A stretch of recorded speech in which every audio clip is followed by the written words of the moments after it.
Hi, this is Daniela Wolf with Bestie Life, the podcast, and this is your community to support you through the little and not so little events that make up your day-to-day life. From the I've got this moments to the I just can't moments. We are here to empower all women to find and develop the skills they need to find peace, balance, and the bliss in their busy. Through solo episodes as well as interviews with amazing women who share their journey and their story and how it works for you. I hope you find the inspirations to make you laugh, think, as well as maybe rethink what you thought you knew, and connect as we realize that we are all living similar ups and downs and don't have to do it alone. So excited for you to hear this episode, and thanks so much for joining me today.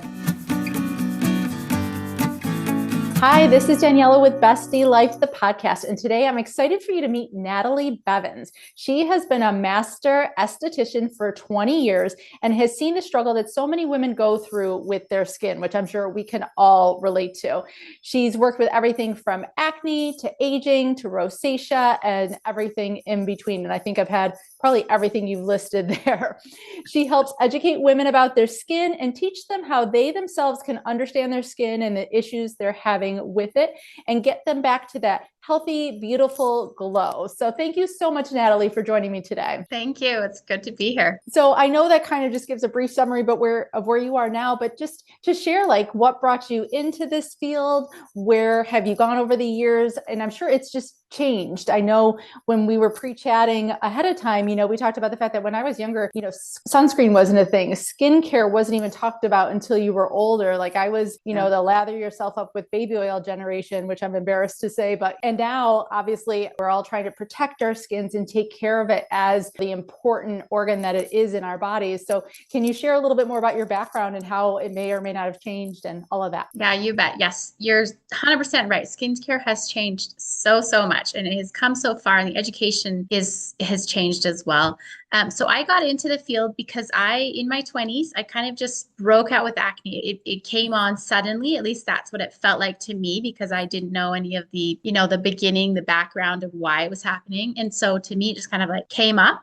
Mm-hmm. And so then I just started researching and trying to figure out like, what do I do? And I was like many people out there, many women, and we just kind of struggling with something and we don't know what to do. Mm-hmm. And so we start listening to everybody and everything, and we try to do everything.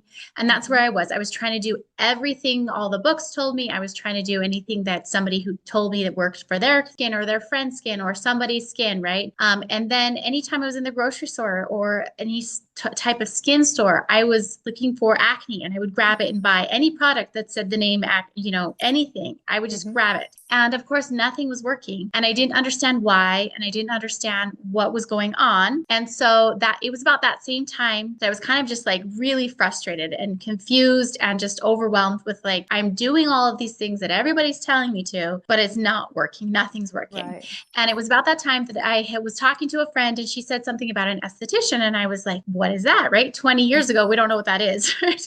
And so she kind of gave me a brief synopsis of what she knew, which wasn't a whole lot either. And I was just like, that's it. That's what I need to do. And so then, of course, going through the process of learning and understanding my skin, and then being able to understand other people's skin and find the triggers and what's causing it. And nothing comes out of nowhere, right? Nothing just overnight just appears. It has been growing or building or, coming for quite a while. We just don't recognize the signs. It just feels like poof, here it is. Yes, exactly. And so that's kind of where I started. And then I've just worked with a lot of people's skin, and I love it. I love my favorite part about working with skin is when I am able to teach somebody about their skin, not about their moms or their, the grand or, the umbrella of everybody's skin who has acne or rosacea or anything, but it's very personalized and it's very individual.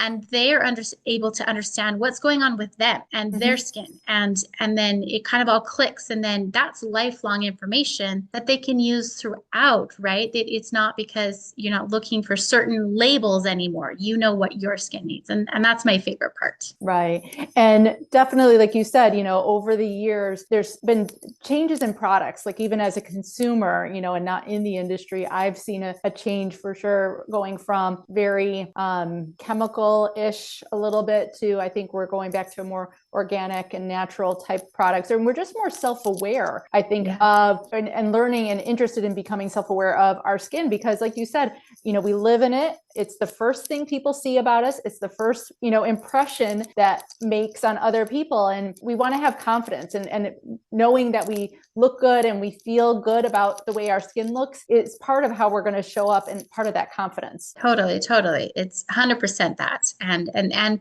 skin is so as seen as aesthetic only, but really, if you're taking care of it as just an aesthetic part of you and not an organ like it is, then you're going to have a lot of disconnect, and you're not going to be able to treat it properly, and it's not going to have what it needs.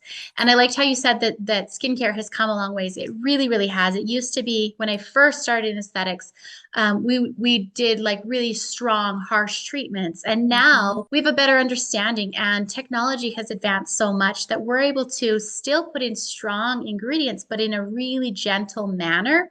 So it's not so aggressive on the skin, but it can give you those really good results as well. So just technology has helped progress so far too. Right. But I on the flip side of that too, because there is so much growth and development in this area, I think it can lead to a little bit of overwhelm. I remember, when I was younger, my mom had her jar of oil of Olay kind of thing. She had Noxzema. She had, like there were just a couple key products.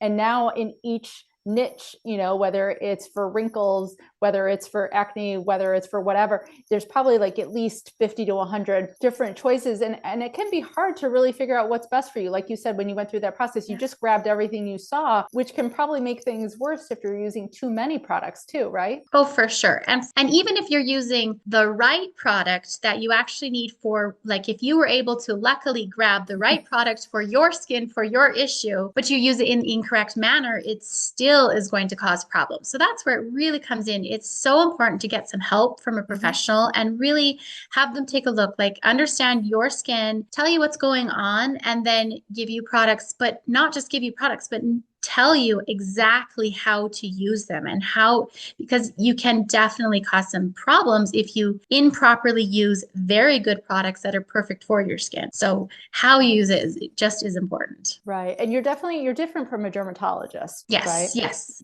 100%. Yeah. And I think that's the thing to note too, because dermatology, I think, definitely looks at a different part of our skin and looks at it in a different way. Right. Yes. Yes, they do. It's for dermatologists more medical, right? If you tell them what's wrong, they look at it and they'll take care of that area. Whereas esthetician, we're kind of treating the whole area, and it's more for health over like preventative. And then, of course we do corrective, but overall we kind of just treat it as more of an aesthetic organ. And then we have limitations. Of course, we can't do all the stuff that dermatologists can do, but yeah, we definitely view the skin a little bit different, I would say. And like you said, it definitely requires someone with the training, with the background to be able to look at the skin to get to the core maybe of where the issue is. But what would be like your top, say, 3 things that you recommend to all women, and even men too, because I think that's a whole other industry as well. But what would you recommend to everybody as far as like the top 3 or whatever 5 things to do on a regular basis to, at least from a preventative standpoint, take care of your skin, like the things you can't go wrong with? Yeah, for sure.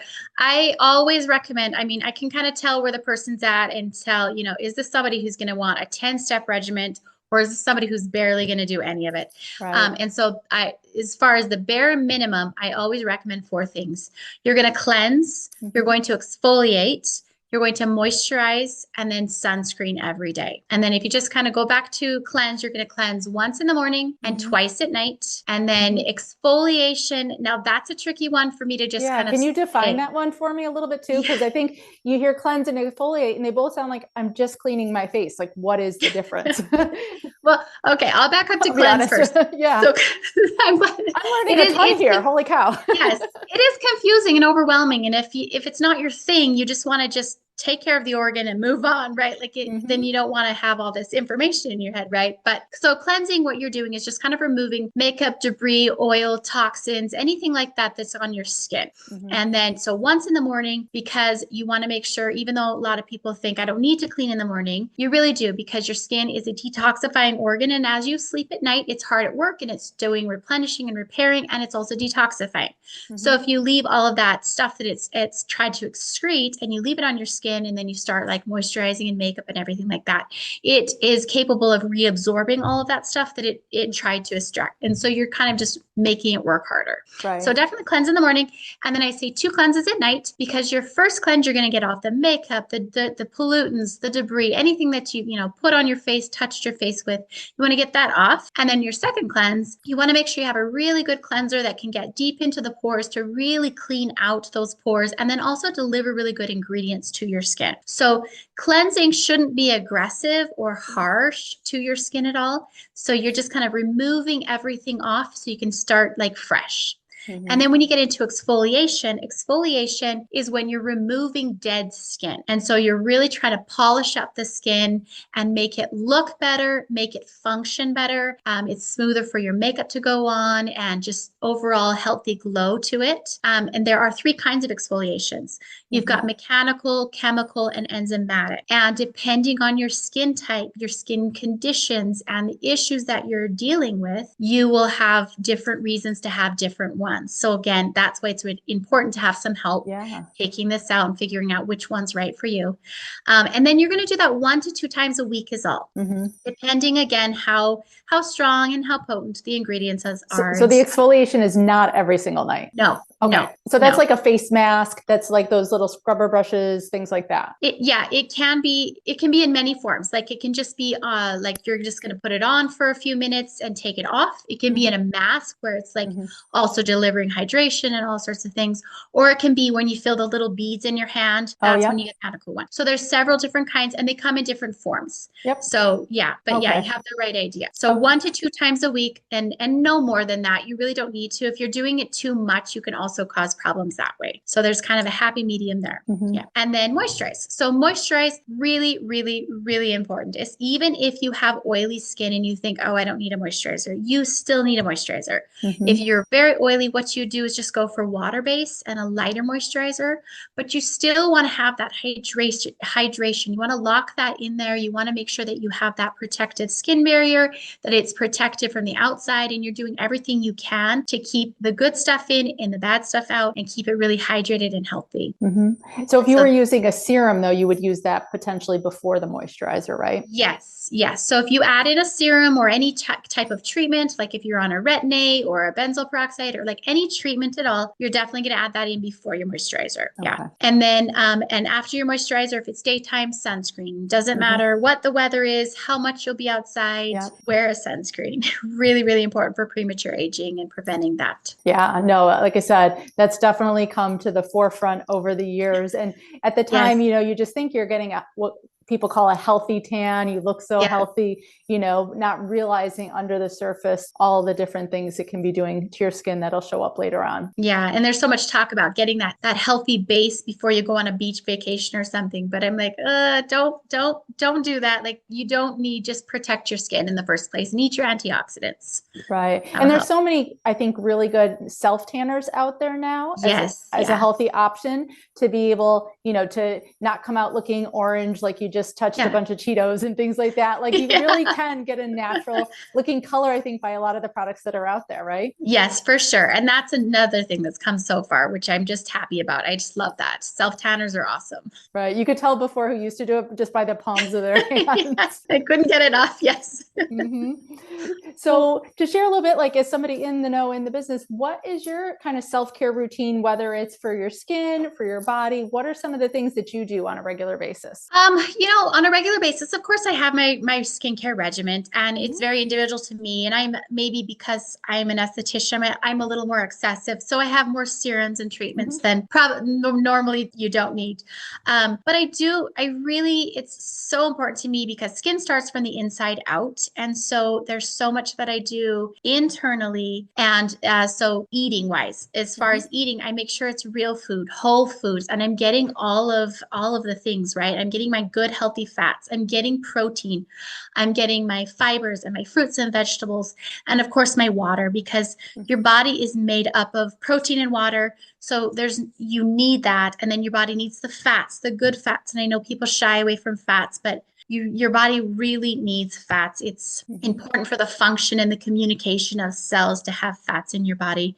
And so that's one thing that I do, is I make sure that I am eating what I need to sustain my body and to sustain my skin. And then I definitely know that skin is so related to your internal emotions as well. And if you're thinking, no, that's not true, but think about it. If you're stressed, you'll get a breakout. So it is very, very related. And so I think good practices of deep breathing and just kind of releasing all of that, because breath is so important for your mental state as far as how you're viewing the situation individually.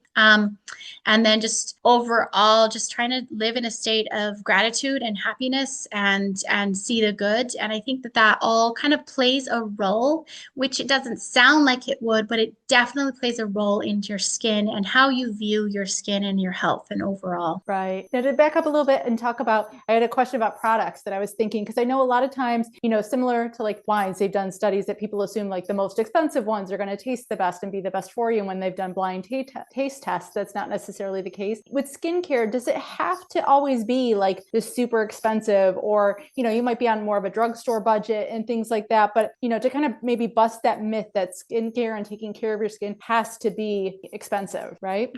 No, I don't think it has to be expensive for sure. You don't need to buy the $400 one bottle of product. Like, I don't think that's necessary. My view on skincare is I always go the professional route, because if you go from, you get product from a professional, they're able to have higher ingredients, percentages and potency. They're able to have, like, it's going to be no fillers, and they're going to have just a better overall grasp on like no fragrances, and they stay away from a lot of things that you don't want in your products anyway.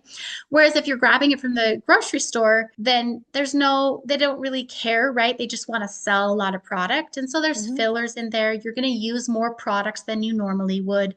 The potency isn't there because there's nobody telling you this is for you, this is too strong for you. So they're not going to put something really strong on the shelves. It's going to cause problems, right? So overall, there's a few differences with that. Now, if you are wanting to save money, in my experience, what happens is whatever your issue you're dealing with, you try this and you try this and you try this. You don't like that. You use a little bit of this. You're not happy with this one. And if we look at our bathroom cabinets, they're chock full of product. Yeah. So you think by buying the $20 product, you're saving money. But really, if you buy 5 of the $20 products and you're not happy with any of them and they're not giving you results, you should probably have just bought the $70 one from your esthetician or something like that. That's going to last longer, give you results, and be better for your skin overall. So yes, I know that there is a budget issue, but if you kind of look at it in that perspective, you would be saving money and time and energy just to have your esthetician tell you, hey, this is what you need. Or they say like pick your splurge, like you could pick a super simple, I don't want to throw out brand names, but there's like the dermatologist one in the white bottle that maybe is just a very basic, gentle cleanser, but then your moisturizer or your serum or something else you might pick a little bit, because it's going to treat something more specific, right? Yeah, you can. I mean, I'm not going to say not do that.